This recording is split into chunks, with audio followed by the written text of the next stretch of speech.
So we do have quite a few that are joining us for the first time. I want to just kind of retouch on a couple of things.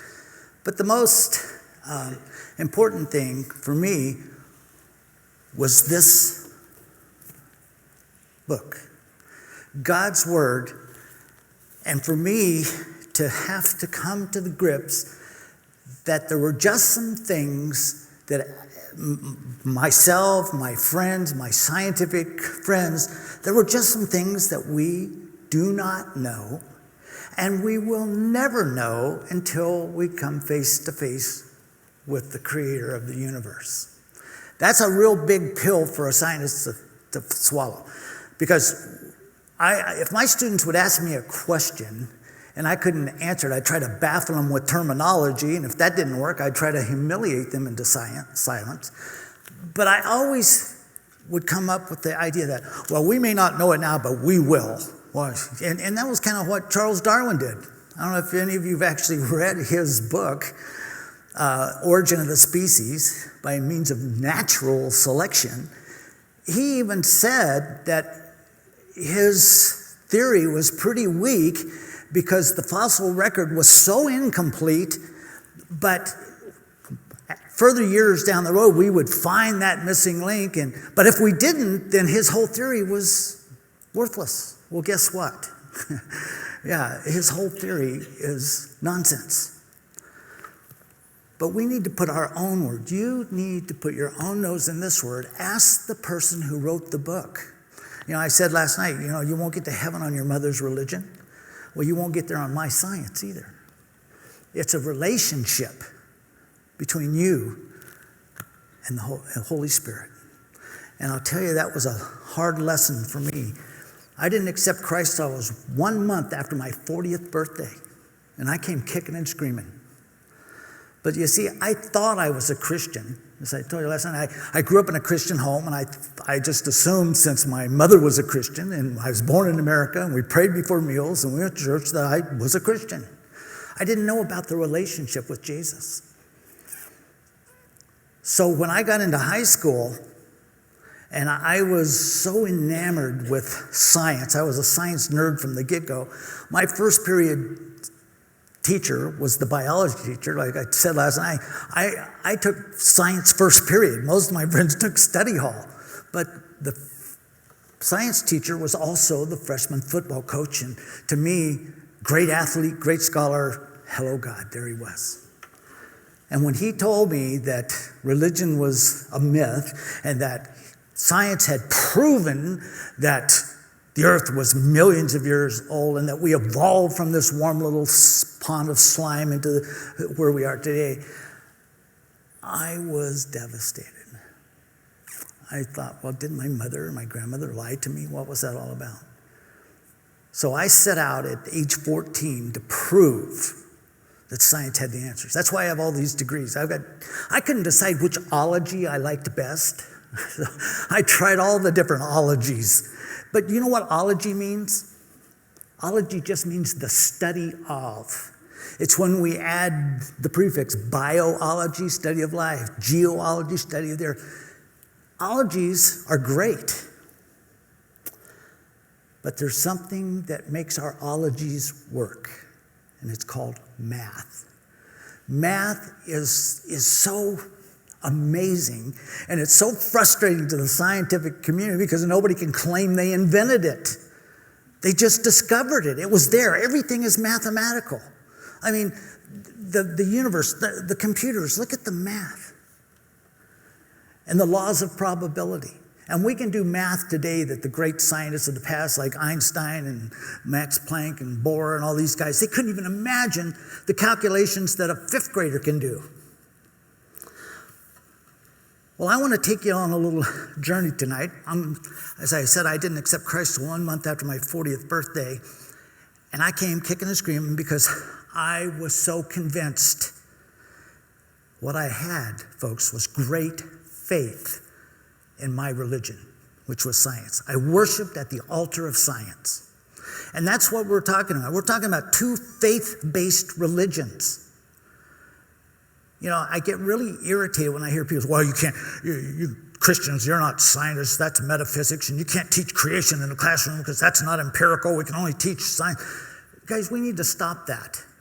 Let's just call them what they are. They're both religions based on faith.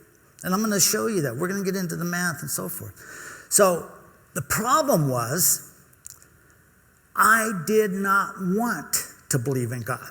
That was the bottom line. Because the way I was living, my lifestyle, I did not want to be accountable to God. You know, I didn't want to share the glory of God. You know, I'm a sinner, and I can prove it. Mm-hmm. So to be accountable to the creator of the universe I just didn't want that. So I ended up choosing to believe in science in spite of the evidence, not because of it. And as I said last night, it's okay to have different opinions. That's legal, no problem. But it's not okay for us as teachers and scientists to inflict our opinion on our students as fact. And that's what's happening. Students are being taught what to think, not how to think. Discouraged from questioning. That's why I titled this Science and it's not science versus the Bible. Who created science, folks? God. It's science and the Bible. What you're not being told fills volumes. That's the sad part. But see, as I said, I was a late bloomer. I taught high school for years, and then after I got my graduate degrees, I ended up teaching at the university. And I actually gave lower grades to some of my students because they irritated me. They were Christians. They wouldn't believe me. And see, I felt it was my duty as a scientist, as a teacher, to protect those poor, ignorant Christians from that myth. And that's exactly what I felt. If some of my Christian students, I would just pat them on the head. Oh, you poor little ignorant Christian, go back to your desk. You know, how much of that can you take?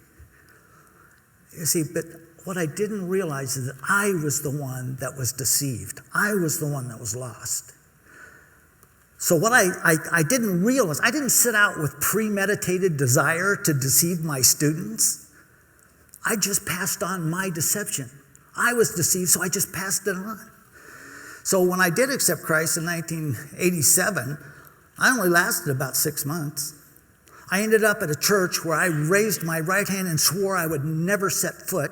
In fact, I used to go down, I grew up in Newport Beach, and we'd go down and throw water balloons at the baptisms down there in Corona Del Mar.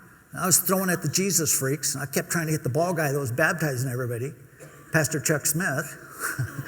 See, I know God has a sense of humor because he married my wife and I. He baptized me in that same cove, and I worked for him for 3 years.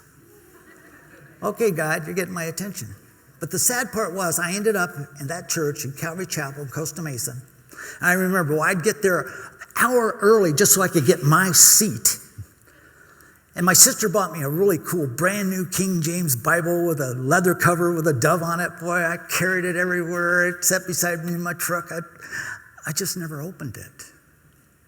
That's the problem. You have to go personally. You have to develop that relationship with Jesus yourself, not by what I say. But I remember one Sunday morning, I got up. I think Chuck was preaching on the unpardonable sin, and that just did me. I knew I was done because I'd done all the rest of them, so I must have done that one. So I got up out of the chair, got in my car, and drove from Newport Beach to Big Bear, California, got out of the car and threw that fancy Bible my sister gave me off into the snow because I couldn't come to grips with Genesis. As a scientist, it was impossible. I kept trying to bring God down to my size, put him in the box. I actually became a theistic evolutionist. And folks, that is the most dangerous. It is far more insidious than just plain old Darwinism. Theistic evolution is when you say that God started that first cell. Did you ever hear, could God use evolution? Well, of course God could use evolution. He's God. But he says he didn't. And if you phrase it properly, it shouldn't be could God use evolution? It should be did God use evolution? Then we can go to his word, and we know Because he tells us, first of all, you humans, are created in his image, not in the image of a protozoan. But 1 Corinthians 15:39, that one was the one that kind of helped seal the deal for me. Because if God used evolution, which means he started that first cell and let it evolve over millions of years from one flesh to another flesh, up to the chimps, into the humans, then God is a liar, and that is something he cannot do. His character does not allow him to lie. 1 Corinthians 15:39 says, all flesh is not the same flesh, but there is one kind of flesh of men, another flesh of animals, another of fish, and another of birds. End of discussion. Could God use evolution? Yes. Did he? No. He says no.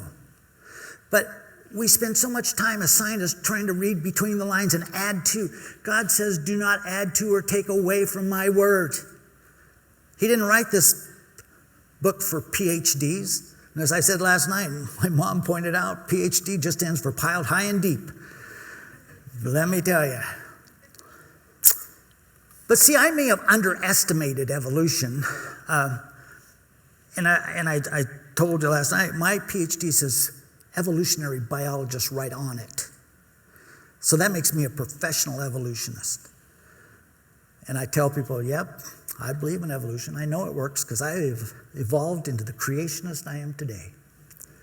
See, evolution itself is not a dirty word. It just means change. It's when we add micro and macro in front of it, we get into trouble. And let me tell you, there is no such thing as macroevolution. That means one species changed into another. Microevolution, no problem. We know that things adapt and change. But here's something that's not often pointed out in science. Science cannot prove or disprove historical scenarios. Science cannot go back in time and prove evolution.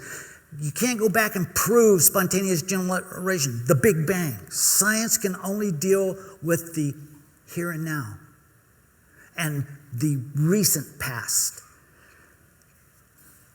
But God said that we as his people are destroyed for lack of knowledge. But how much knowledge can we take? Last night I showed you the numbers. Knowledge doubled the first from 1700 to 1850. It was 150 years it doubled. Then it started to double every 50 years, then every 10 years, and today it's doubling it about every 12 months. So how much more can knowledge increase? But here's the sad thing. Many professors view their mission as helping poor right-wing Christian children outgrow their parents' faith. We are just trying to open their minds. That's what a college education is all about. Yes, we're Christians, but we have to challenge our incoming students' narrow fundamentalism in order to broaden their perspective and make them well educated. Do you catch what that's saying? Guys, that is just wrong. And as I said, we're talking about two faith-based religions here, so we need to allow people to see all of the evidence, both sides of the story.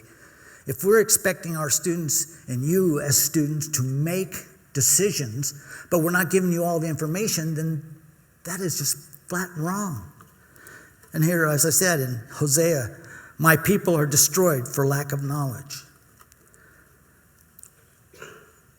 One of the things that really caused me grief, and things started to chip away. Like I said, it was not till I was 40 years old. A bunch of things started happening. Every time I looked into a microscope, as a biologist, I would have to turn and walk away because what I was looking at was so perfectly designed. I had to convince myself that what I was looking at wasn't designed. Don't you think I would get a hint? Since it screamed design, and we can't come anywhere near that perfection in design. People have tried to create cells and life in a test tube. It has not worked, and it will never work. Life from non-life does not happen. If that were the case, every time you opened a can of tuna, you'd find a whole new life species. The complexity of the human genome is absolutely overwhelming. How many of you heard of the Human Genome Project? Several years ago, Dr. Francis Collins and a team of scientists mapped the entire human genome. As far as I'm concerned, that is the most incredible biological scientific event in my lifetime, to map the entire human genome.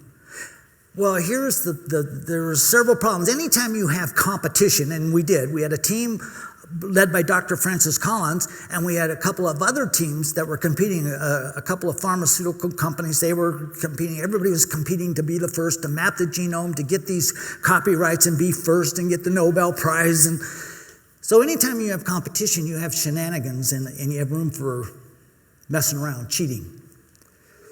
Well, Dr. Collins' team won substantially. The other team were absolutely devastated when Dr. Collins presented his research. Their team got the Nobel Prize. But what they found was that the human genome was so much more complex than they had ever imagined, and that there were far more, and by the way, the genome, all that means all of the genes that make you a human. Your entire genetic makeup is the genome. Well, one of the things that happened is when Dr. Collins presented his work, other scientists started finding, how come they were so fast and they got this done? Well, what they found when they started going back over the research, they found that Dr. Collins' team had arbitrarily just discarded 10,000 sequences of the genome. And when he was called on it, he said, well, that was just junk DNA. Well, guess what, folks? There is no such thing as junk DNA. It is all has a. In fact, what they found is that some genes in the DNA were multifaceted. They were coding for more than one thing at a time. And by the way, the human genome, every gene in your body, the DNA has more information than the entire Library of Congress. But one of the things other thing they found with that map in the genome is that your entire genome was decaying. It was subject to the second law of thermodynamics. Hear that? Another law. Remember, the law of biogenesis is that life only comes from life. The law of thermodynamics is that everything is decaying. I mean, I know that. I look in the mirror every morning and see the genome decaying. But everything, including our universe, our sun, everything is decaying. But what they were astounded was the rate of the decay. Did you ever wonder when you're reading God's Word and you read about people and Noah and prior to the flood, how they lived for hundreds of years? See, because when God created Adam and Eve, they were created perfect. There were no flaws, no mistakes, no decay in their genome. That didn't happen till the fall. And then prior to the flood, you could see how the lifespan started going down as the genome started to decay over time. Well, what the team that mapped the genome found is that the genome was decaying at a rate they were absolutely alarmed. They couldn't believe it. It was over 100 deleterious, that's detrimental mutations per person, per generation. So in other words, I have 100 more detrimental mutations in my genome than my dad had. My son has 100 more than me and 200 more than granddad. Do you catch where I'm going now? Dr. John Sanford and a team of scientists, Dr. Sanford has written a book. It's called Genetic Entropy. As college students, you should look that up. Dr. John Sanford, professor at Cornell University, along with 5 other geneticists. And guys, that's important. My Ph.D. is in evolutionary biology. And that's important. Remember when the Al Gore thing came out and said 2,500 of the world's leading scientists signed this thing that global warming is going to kill us all. Do you know that when they looked up those names on those 2,500 scientists, not one single climatologist signed it? They had Ph.D.s in accounting and Ph.D.s in technology and everything, but no climatologist signed it because they knew it was a farce. It was a hoax. So that's why it's important. Like if you were diagnosed with a brain tumor, would you go to a brain surgeon or a podiatrist? You see, it doesn't take a rocket scientist to figure that out. So that's why it's important that Dr. Sanford and his team were all geneticists, and 2 of them had multiple PhDs. They wrote the book called Genetic Entropy, and what they pointed out was the mathematical probabilities and the possibilities with the rate of the decay.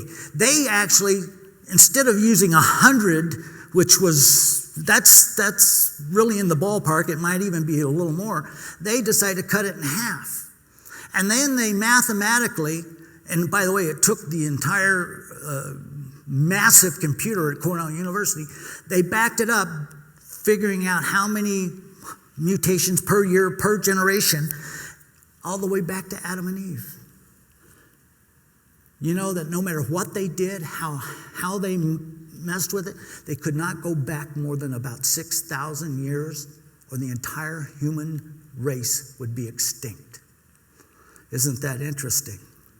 And in that book, he talks about the primary axiom. That's the primary axiom, by the way, is a fancy term for Darwinian evolution. That is that time plus natural selection plus mutation results in the diversity of life. Guys, that is nonsense. Mutations are 99% fatal. 99%. That leaves 1%. That 1% is benign. Do you know what that means? It doesn't do anything. 100% of the time, mutations do not result in new information. It is a loss of information. Do you catch that? So then how can you use mutation as a catalyst to form life? Let's give that first miracle, that life, that first cell spontaneously generated. Where did it get the information to duplicate itself? Or the information to become an eyeball or a more sophisticated organism? It's impossible.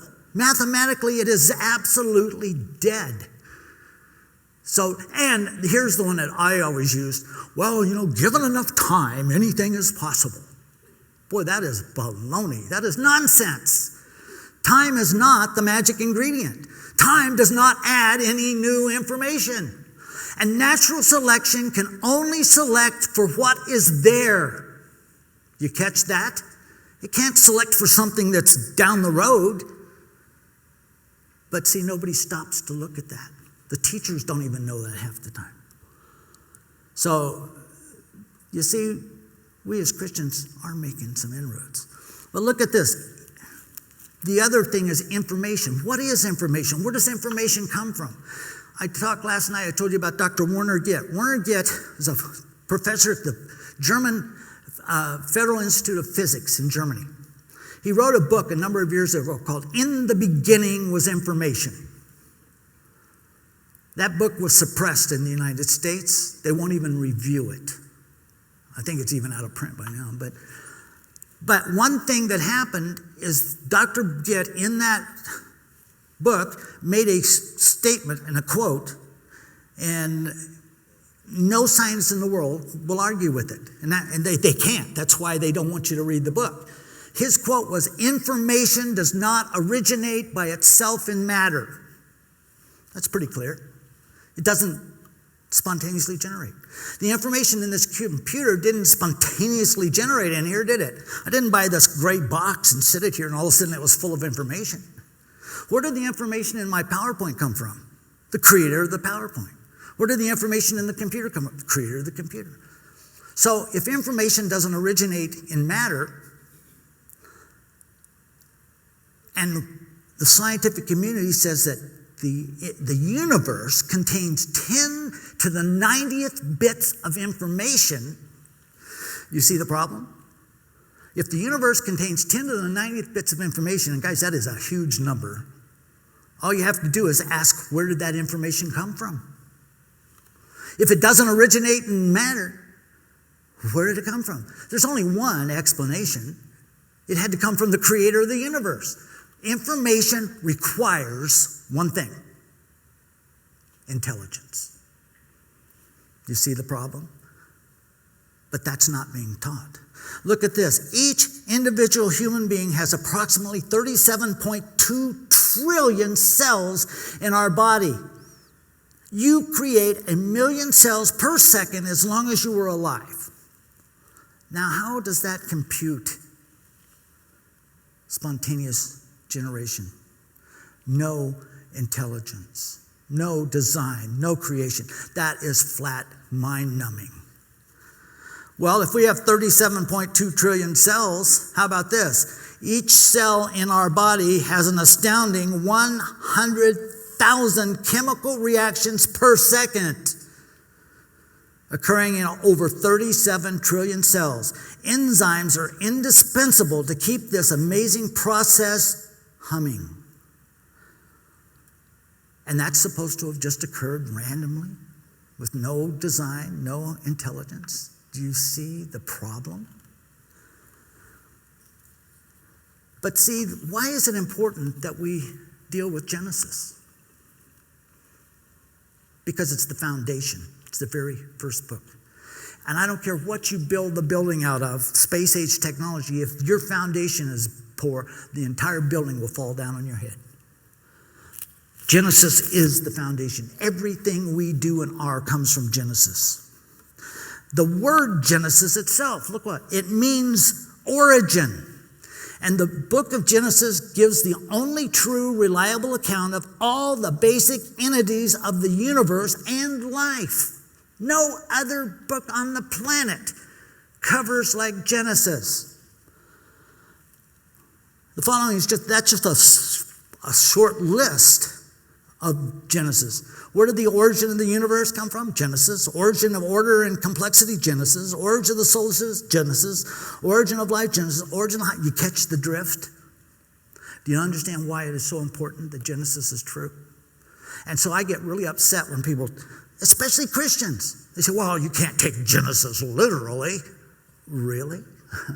How else are you to take it? If you tell me that this is just poetic and then don't get in my face with John 3:16, because who are you to tell me which parts are true and which aren't? It's either all true or none of it is true. That's my thick head talking. That's how I looked at it.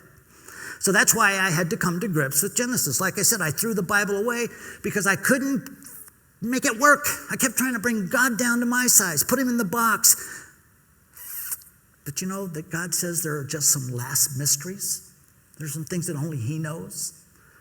Wow, that was a load lifted off my back. I realized I don't have to prove or disprove anything. It's not my job. I can't do it anyway.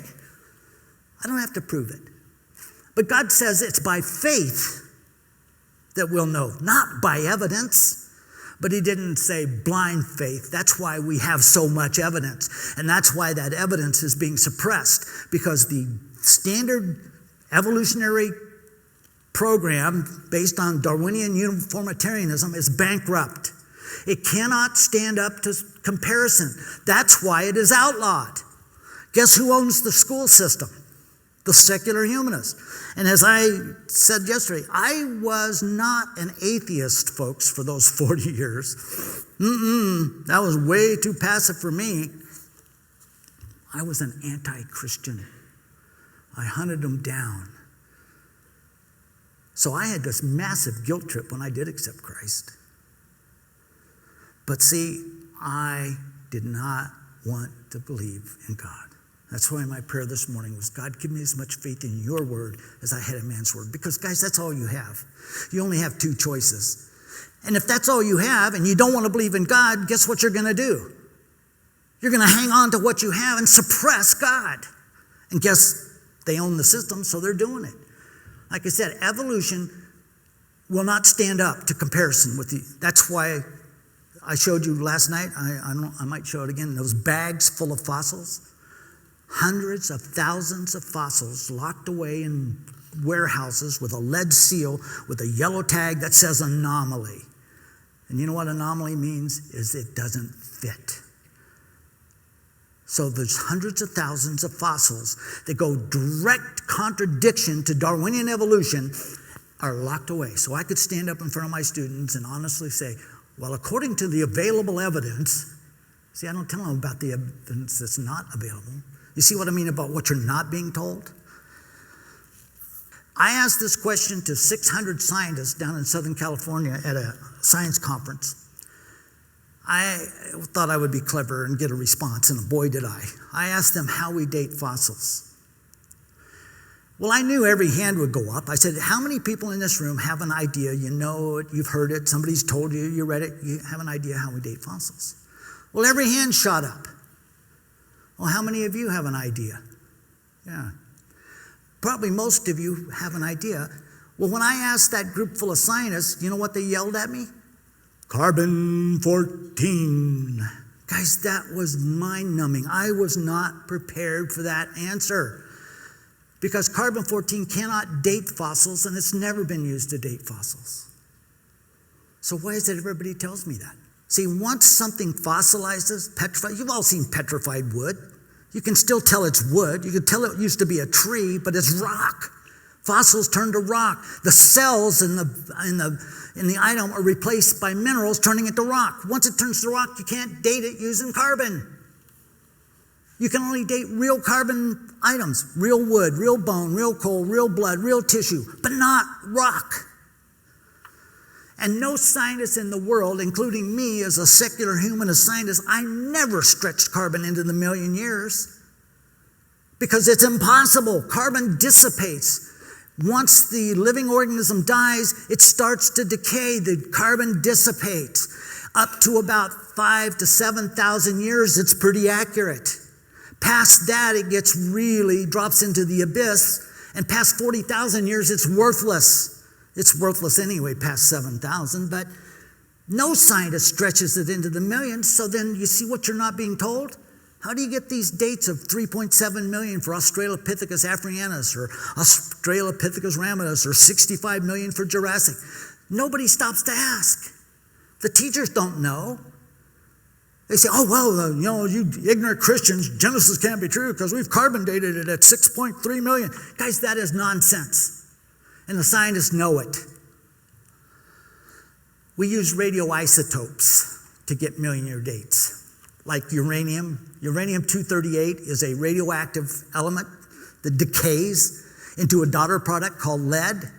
Rubidium, radioactive decays into strontium, potassium, and argon. All these radioactive elements have a half-life, and we can measure the rate of decay at today's rate.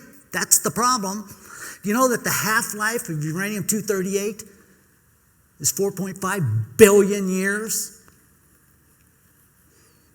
How do you empirically prove that? You know what the half-life of carbon is? About 5,000 years, 4,000. You see, that's what we're not being told. Those radioisotope methods, by the way, can only be used to date igneous rock. Where are fossils found? Sedimentary rock only.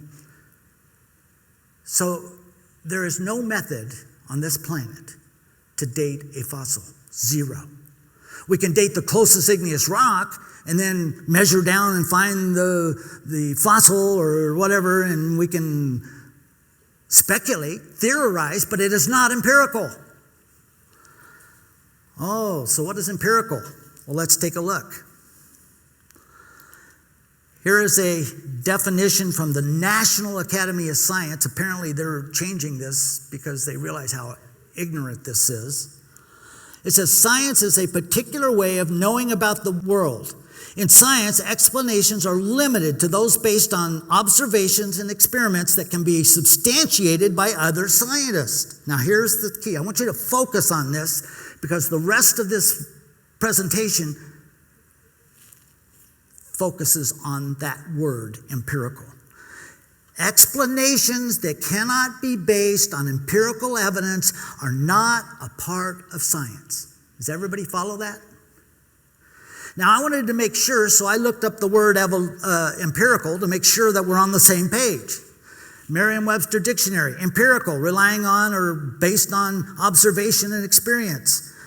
Look at this, but capable of being verified or disproved by observation or experiment.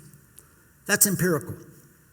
So now, that same group of scientists down there in California that I asked how we date fossils, I thought I'd be clear. I asked them this question, and if anybody wants to try, give me an answer. How do you empirically prove Darwinian evolution? How do you empirically prove spontaneous generation? How do you empirically prove the Big Bang? You can't. So according to their definition, then it shouldn't be taught in the classroom.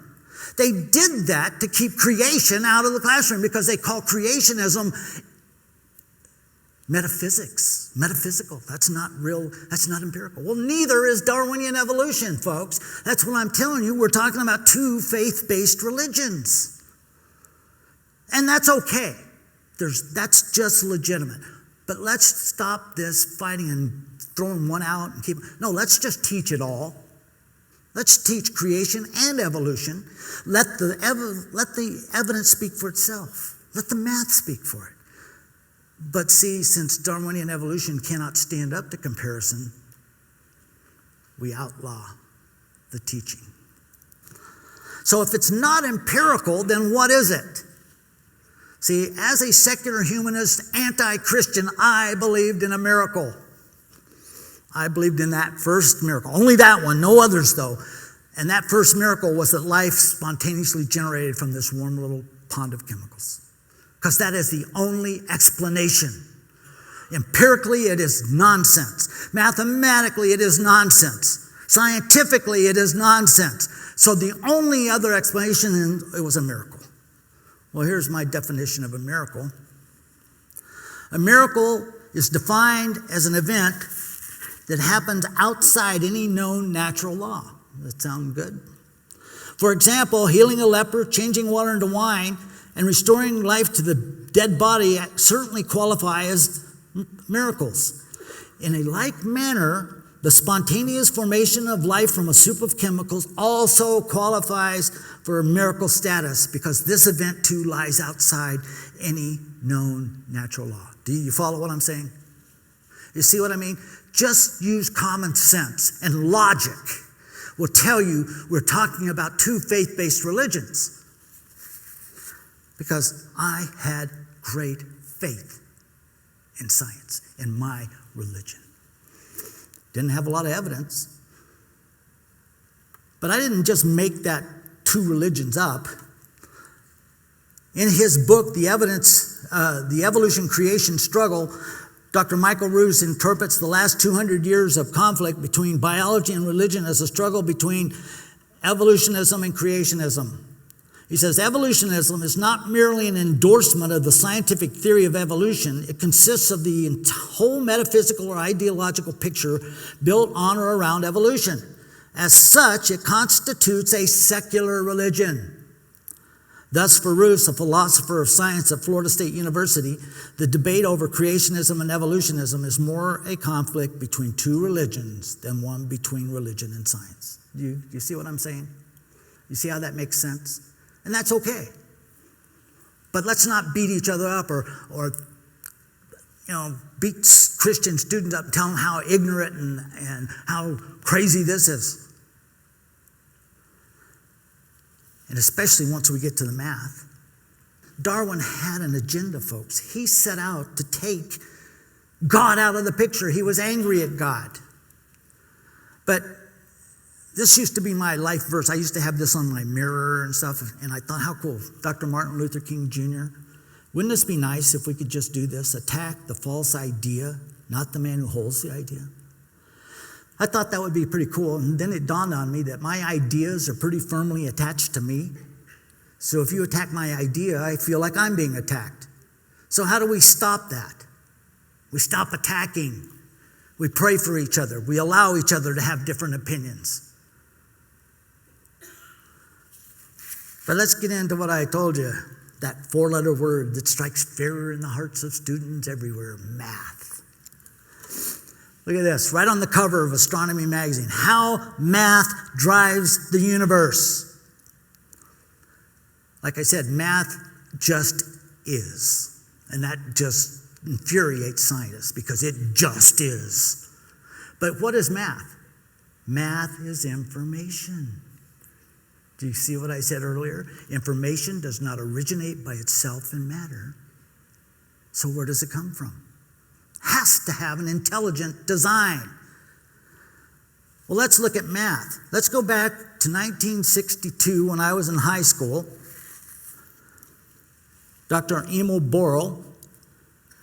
See, I was told that there was no absolutes, but impossibility comes when you get out to about a number as big as 10 to the 50th power.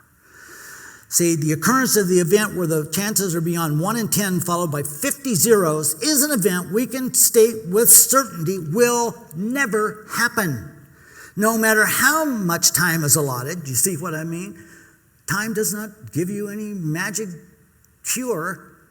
No matter how much time is allotted or how many conceivable opportunities could exist for the event to take place, 10 to the 50th power. Guys, everybody in this room could write that number. It's a number with 50 zeros. But that is huge. If you don't think so, apply it to your checkbook and see how it looks. But 10 to the 50th power, do you realize that was the odds in 1962 of just one random act of spontaneous generation leading to life? And do you realize there would have had to have been multiple acts to create the diversity of the life forms we have on this planet? So if 10 to the 50 was just one, what do you think that number was? Well, let's jump ahead. Let's go 20 years. What do you think happened in the next 20 years? From when I was in high school, I actually had to go to the library.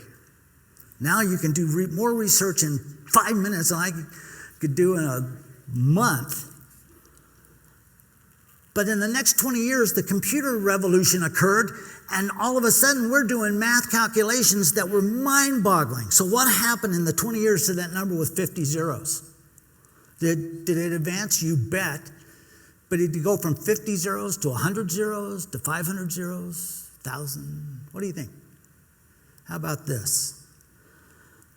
The likelihood of the formation of life from inanimate matter is 1 to a number with 40,000 zeros after it. Try writing that number. It is big enough to bury Darwin in the whole theory of evolution. There was no primeval soup, neither on this planet nor any other, and if the beginnings of life were not random, they must have therefore been the product of purposeful intelligence. That's from Dr. Fred Hoyle, and that's out of Nature magazine, not some Christian publication.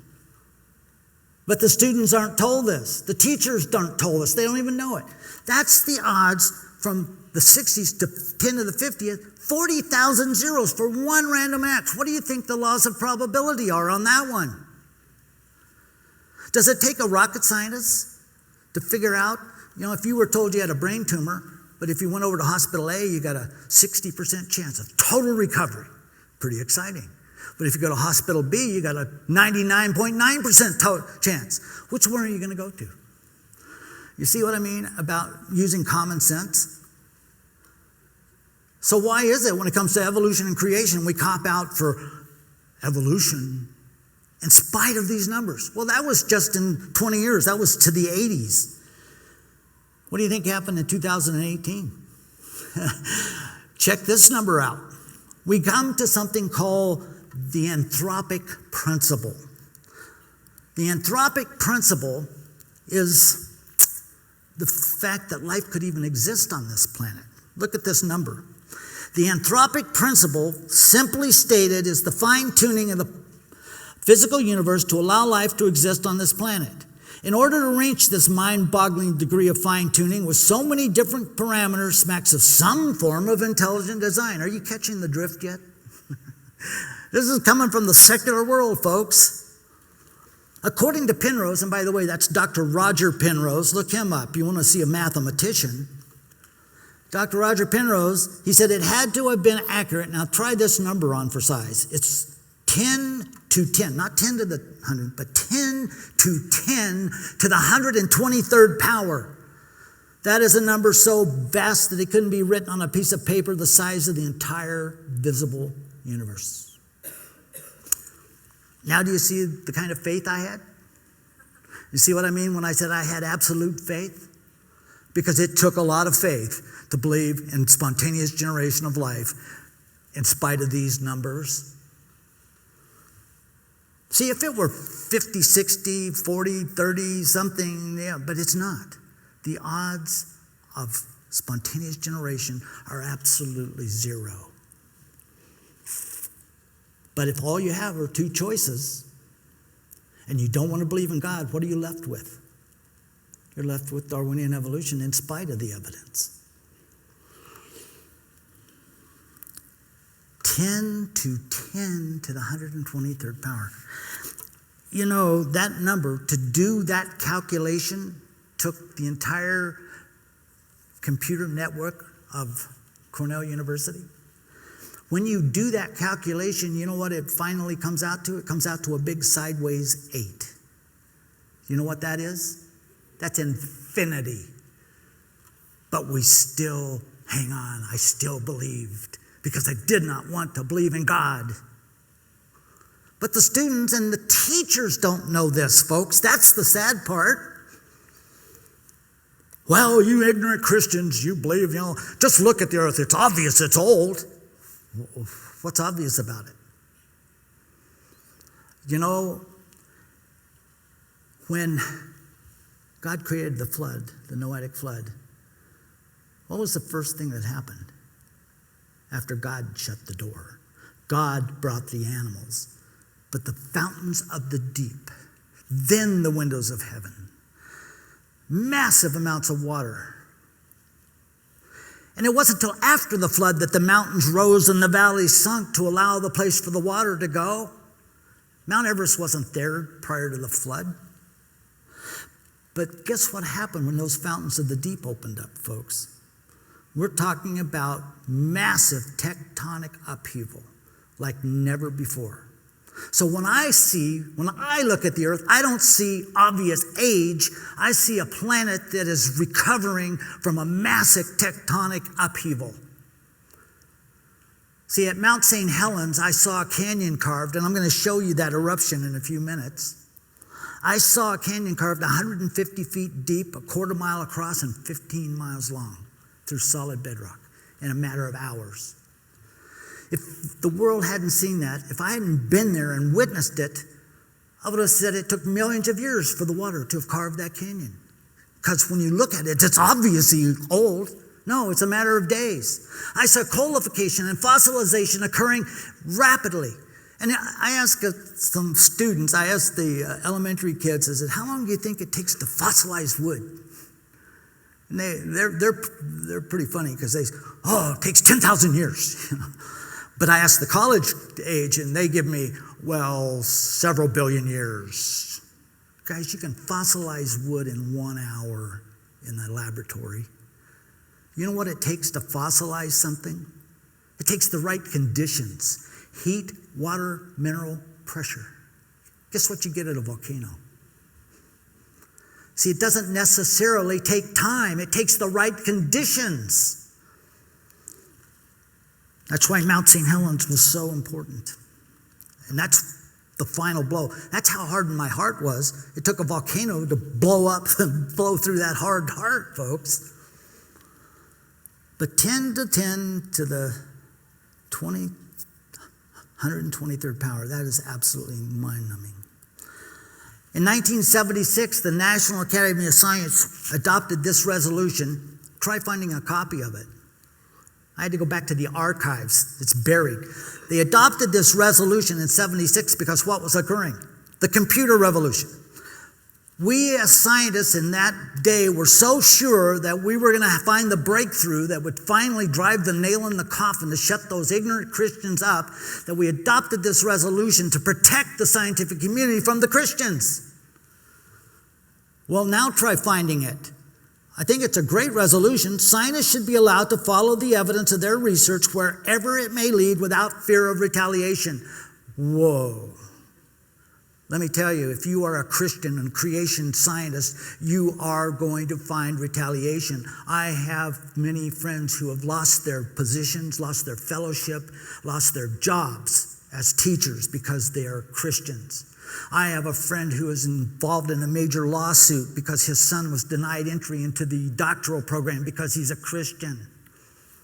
Why do you think that is?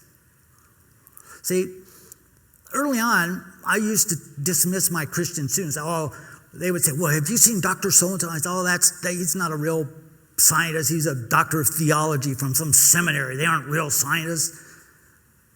Well, what about my mentor, Dr. A.E. Wilder-Smith? He had 3 earned Ph.D s. Creation, sweet, gentle, humble man. Dr. Kurt Weiss, who was the leader of the science expedition that I'm still involved with, the Hansen Research Project, got his PhD at Harvard from Stephen Gould. I can go on and on and on. But I got to tell you something. The man who took me into Mount St. Helens crater in 1992, just a couple of years after I accepted Christ, Dr. Steve Austin, who is one of the world's renowned geologists and experts on coal in Mount St. Helens, you know, he had to use an assumed name to get his doctorate because he was a Christian, a creationist. And he told me, he says, you know, every single friend of his, every colleague that he knows who succumbed to the old age, the theistic evolution, he says, not one single one of them is still walking with the Lord. Now, that doesn't mean they lost their salvation. It just means they're miserable. And they got sucked into that lie. That's why it's important that we stick to God's word. God said what he meant what he said. And it is all true. And as I said, Darwin had an agenda. Here's the title of his book, Origin of Species by Means of Natural Selection and the Preservation of Favored Races in the Struggle for Life. Guess where racism came from, folks? God didn't create races. He said of one blood. But Darwin had an agenda. He set out to take God out of the picture because his daughter died, and he said, how can a loving God allow this? A loving God didn't. It was called sin. It was called the fall, the curse. But look what he says. The Old Testament, from its manifestly false history of the earth, was no more to be trusted than the sacred books of the Hindus or the beliefs of any barbarian. The New Testament is a damnable doctrine, and I can hardly see how anyone ought to wish Christianity to be true. That was his mindset, folks. He was not a scientist, by the way. He was a naturalist, and he wasn't even a good naturalist. But you see the impact he has had, how Satan is the master deceiver, and how he can use that to just get you twisted. See, Acts 17:26, and God hath made of one blood all nations of men for to dwell on the face of the earth. God did not create races or racism. Man did. Sin did. How about this? New Scientist. Darwin was wrong. Right on the cover of their own magazine. See, the scientific community knows this. Unfortunately, it's not being passed on to the teachers and the students. Now, here's I forgot I had this. Here's a chart. Remember I told you about carbon dating and radioisotope dating? This is out of the UC Davis textbook. Look what it says. So look, it says uranium-238. Look at the half-life, 4.5 billion years, like I told you. But look what it can date. It can date zircon and uraniumite. How many of you know what that is? And how does that compute in dating fossils? You can't. You can only date igneous rock. But see, look at carbon. Carbon-14, 5,700 years half-life. Look what it can date. Coal, wood. You see what I mean? This is in the textbook, but the students don't know it.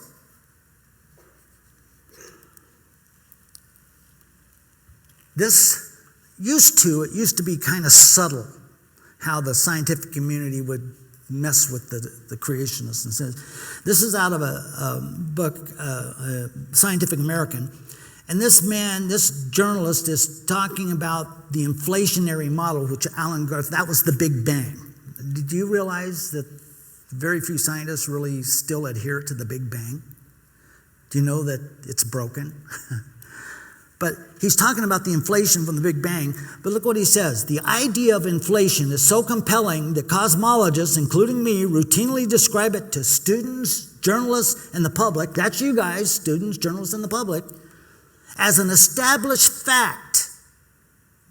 Guys, do you catch what that's saying? Even though they know it's not an established fact, they teach it as if it were. Guys, where I come from, that's a lie. It says, something peculiar has happened to the inflationary theory over the 30 years since Alan Guth introduced it. The case for inflation has grown stronger, so is the case against it. But the students and the teachers don't know this. Guys, I get so tired. I kind of feel like this. It's just mind-numbing. This is something called the knowledge filter. This is where those bags I was talking about, bags, they're canvas bags and they have a red or a yellow seal. And I can show you warehouses full of these things. The lead seal is so you can't tamper with it and open it. Hundreds of thousands of fossils. But listen to what this guy's talking about, called the knowledge filter. Basically what you find is something we call a knowledge filter. This is a fundamental feature of science. It's also a fundamental feature of human nature.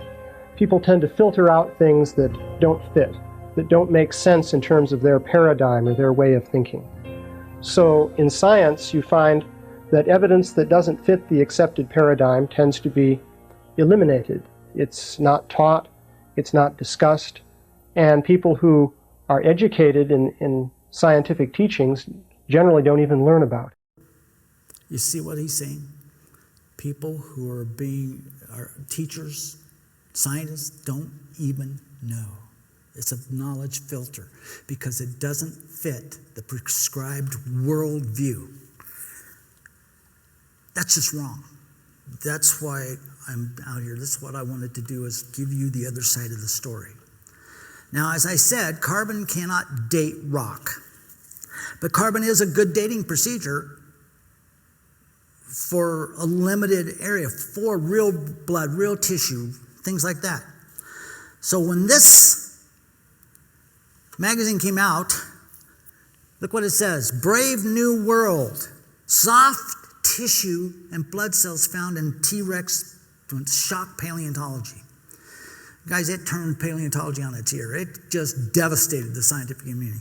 Dr. Mary Schweitzer and Dr. Jennifer Whitmire found this fossil that was pretty complete, and they took it back to the lab, this T-Rex, and they found soft tissue, elastic tissue, skin, blood cells, hemoglobin. Guys, you can date that with carbon.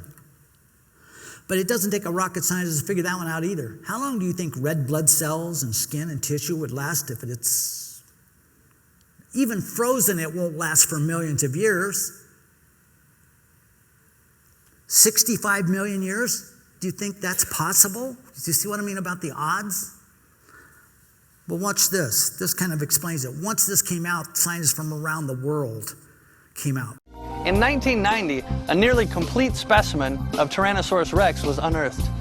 Scientists from Montana State University found that these bones were not totally fossilized. Sections of the bone were like fresh bone and contain what seems to be blood cells and hemoglobin, which is a protein that makes blood red and carries oxygen. Now, they're still investigating these controversial discoveries, but common sense would say that if these bones really were tens of millions of years old, then the blood cells and the hemoglobin would have totally disintegrated by now. And the bones certainly shouldn't be fresh. More recently, in 2002, scientists split open a T-Rex thigh bone and discovered flexible, even elastic, soft tissue meat still inside. Microscopic examination revealed fine, delicate blood vessels with what appear to be intact red blood cells and other type of cells, like osteocytes, which are bone-forming cells. These vessels were soft, translucent, and flexible. The mummified carcass of a duck-billed hadrosaur named Leonardo also turned up in Montana. The preserved soft tissue, covering 90% of the fossil, contained muscle, nail material, a beak, and skin. His last meal consisted of a salad of ferns, conifers, and magnolias, seasoned with pollen from 40 different plants. This type of evidence would undoubtedly lead one to realize that dinosaurs probably aren't as old as previously thought. But for those of the evolutionary mindset, they're busy scrambling trying to prove how dinosaurs and soft tissue survived for over 65 million years. Because, of course, dinosaurs died out way before man came along, right? Right? You see what I mean about what's not being told? It's just sad. It's disgusting. Now, when they found the red blood cells in the skin and stuff, that could be tested. But let me tell you, I went into Mount St. Helens in 1992 to take a sample of the igneous rock, the lava dome that oozed up in there, slowly cooled and crystallized into an igneous rock called dacite. It took 12 years. So now we know how old the rock is. So now we can send it to the lab and we can see how accurate the dating is. But doing carbon dating is excruciatingly expensive. Doing any type of dating is excruciatingly expensive. The research we did at Mount St. Helens was financed by Christians from around the world. It took 3 years and many, many thousands of dollars to do. Wait till you see what we found. But when these people were asked, well, you've got soft tissue and skin, have you carbon dated it? They said, well, no, it's really expensive and we don't need to because we already know it's 65 million years. You see how that works? That is nonsense. Here's the picture I was on. This is on the cover of Scientific American. Look what it says. The Big Bang Theory. Why our best explanation of how the universe evolved must be fixed or replaced. Do you see the problem with that? Why would you fix it or replace it if it wasn't broken? But see, most of the scientists in the world realize that there are major problems with the Big Bang. But the students and the teachers don't know it. The 6 o'clock news doesn't know it. See, look at this. After the Big Bang, we're told life spontaneously arose from ordinary chemicals. But even the most ardent evolutionists will admit that they cannot explain how this happened. Asked whether he had any idea how life started, Richard Dawkins replied, no, nor has anybody. Do you catch what they just said? That's their own people. So how does that fit with that definition of empirical? Well, evolution's been proven, empirically proven, just look at it. Well, the scientists don't know it even. How about this one? A large percentage of scientists and astronomers and astrophysicists believe that our solar system evolved into existence over a very long time when dust particles started to clump together into bigger and bigger clumps until they eventually became planetesimals. Once these planetesimals have formed, further growth into planets may occur, though through gravitational accretion. Just how this takes place is what? Still not understood. That's from Astrophysical Concepts, their journal. How about this one? How the first stage of this process of primary accretion, just like they said, works is a fundamental unsolved problem of planetary science. But the students and the teachers don't know this. You see what I mean about how Christians are being beaten up and just slammed with, well, you can't believe it if you're one of those ignorant Christians. Guys, that is just wrong. As I said, look at this. Petrified wood. We can petrify wood in an hour. Well, I'm going to cut to the chase right here. I'm going to show you the eruption of Mount St. Helens. Mount St. Helens was considered one of the most beautiful places on earth. It erupted May 18th, 1980, 17 seconds past 8:32 in the morning. See, I'll never forget that. 57 people died that morning, folks. One of them was David Johnson. David Johnson was a young geologist. He he wasn't even supposed to be there. He was on a ridge. We had set up volcanoes don't sneak up on us, so we knew something was going to happen. Scientists from around the world was there. In Vancouver, we had a National Geologic Survey set up their headquarters. We had equipment set up, and we were measuring, the volcano and the tremors. And you're going to hear the last words of David Johnson. He was on a radio when this thing blasted, and he's screaming, "Vancouver, Vancouver, this is it." Those were the last words. But those 57 people, most of them should not have even been there. But you can see that's considered a beautiful place. It's a perfect cinder cone volcano, but it's a stratovolcano. Hawaiian volcanoes are called shield volcanoes. They're really beautiful, very fluid magma flows. Stratovolcanoes are extremely dangerous and explosive. That's how it looked on the morning of May 18th. Here's how it looked a couple of weeks later. Total devastation. But see, Mount St. Helens didn't do what we thought it would do. See how it's kind of got that little horseshoe shape? What we didn't realize is that prior to the eruption, the north face of the volcano was bulging at over 50 feet per day. In fact, just before it blew, it looked like a pregnant volcano. What was happening is magma was forcing its way up through a lava chamber, and it weakened the mountain. So on the morning of May 18th, there was a 5.1 earthquake right at the base, and the entire mountain slid. Guys, it was the largest landslide in recorded history. A half a cubic mile of debris slid. Now, David Johnson was on a ridge 5 miles away and 1,400 feet high in elevation. Had it done what we thought it would do, blow up, straight up like that, he would have been fine. But the fact that landslide left, the landslide traveled at over 150 miles an hour, completely across that 5 miles and up over that ridge. Destroyed everything. It leveled enough trees in that initial 6-minute blast to build 650,000 three-bedroom homes. We witnessed the canyon carved, like I told you, call it the Little Grand Canyon. Well, fossilization, coalification occurring. You can see almost 4,000 feet of the elevation left. But once that landslide occurred, the blast was directed straight north, right at David Johnson. He saw it coming, 300 miles an hour. Here is the drainage system of that. That's just the beginning of that Little Grand Canyon that was carved in a matter of hours, folks. Had we not seen that happen, we would have said it took hundreds of thousands, millions of years for that to occur. See that there? That's the visitor center. That's where David Johnson was. It's called Johnson Ridge Visitor Center.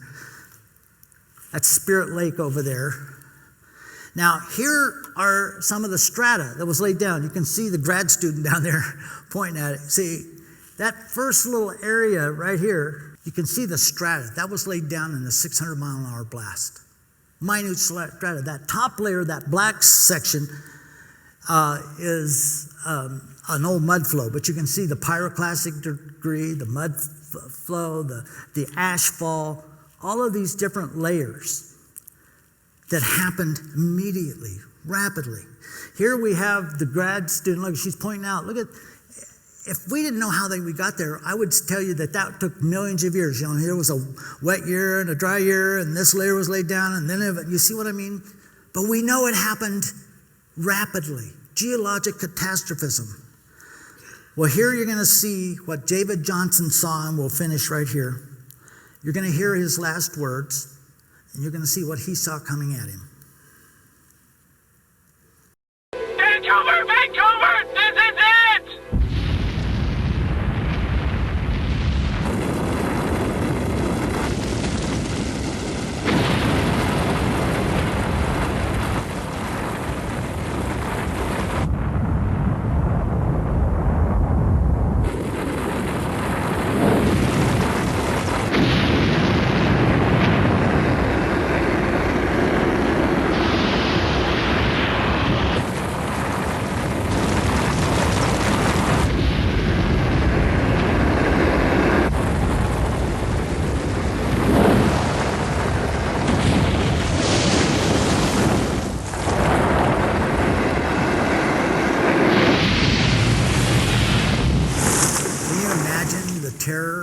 never found his body or any portion of the equipment.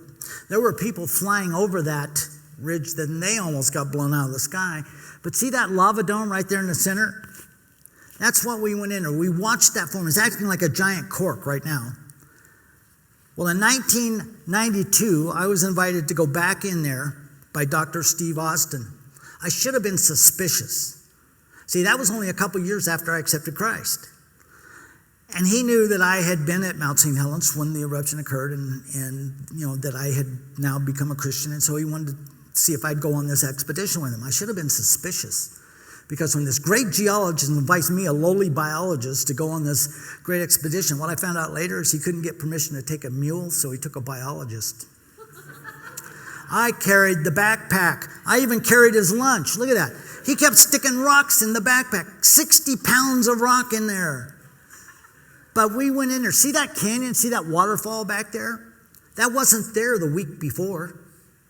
We had to stop there, not because it was a beautiful place to have lunch. It was because we had to reroute when we'd flown over the week before, that canyon wasn't there. That's how quickly these events from the mud flows could occur. Now, see that lava dome? That's igneous rock. It slowly cooled and crystallized into an igneous rock called dacite. So we went in and took a chunk of the rock, prepared it, like I said, and it took a long, hard time. This is a piece of it. I usually carry it with me, but somehow I didn't get on this trip. But it was paid for by Christians from around the world. It took 3 years to complete the research. We sent it to 9 different labs. We didn't tell them where we found it. We just told them, give us a date. Well, we know it's 12 years old, so, you got a fudge factor, but not a few million. We got dates all the way up to 2.7 million years for 12-year-old rock. Now, that doesn't prove anything other than the fact that the equipment is suspect, that the dating procedures are junk. But guys, that's all we have, so we stick with it. That's the best we have. What else do we do? So that's why I say we've got to stop this arguing and bad-mouthing the creationists. Let's teach it all and let you use the brains God has given you to figure it out. Now, I found this Pachycephalosaurus skull, and that's for a whole new lecture. We'll do it. But right alongside that, I found a piece of wood that was petrified. So I had my grad students dig it out with toothbrushes and dental tools. That's what grad students are for. But that piece of wood was petrified. Well, once we got into the bank and got it out, part of it was colified. The last 28 inches of it was pure wood. Now, how many million years do you think that can happen? Wood rots if it doesn't petrify. So you see, there's all of these things. I could go on and on. And by the way, here's what a Pachycephalosaurus looks like. My mom said it was a good find. Pachy means thick and cephala head. But we're going to stop. I didn't get into the astronomy, just a little bit telling you about how the Big Bang is. I have 2 one-hour sessions on astronomy. You won't believe what that's showing. How many have seen the pictures from Hubble? Aren't those absolutely mind-boggling? Do you realize we've seen a few thousand? You know how many have been sent back? Millions. But they're not available for we ignorant Christians. They need further interpretation. You see what I mean? But even this, the astronomy is showing that even the universe doesn't fit with a 4.5 billion years. It is a young universe. Everything God says is true. There's not one word of science that contradicts God's word. Genesis to Revelation, 100% true. Every jot and every tittle.